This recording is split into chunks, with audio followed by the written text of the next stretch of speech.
We all know how delicious pizzas can be cooked in the Ooni, but as an oven, they're a lot more versatile than that. You can do all sorts in them. So today I'm going to be doing baked chicken thighs with new potatoes and wild garlic. That's why I'm set up here, just on the fringes of the wood.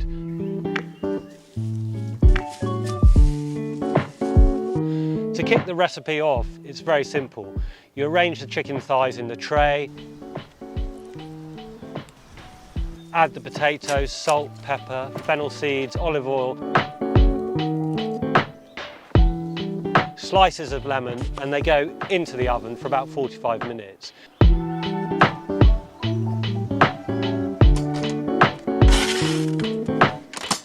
When everything's golden and tender, you turn through the wild garlic.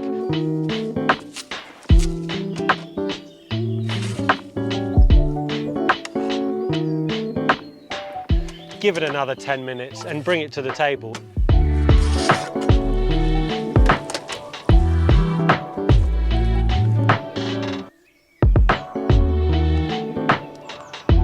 It's very simple and the perfect dish at this time of year. For this and more recipes, visit ooni.com.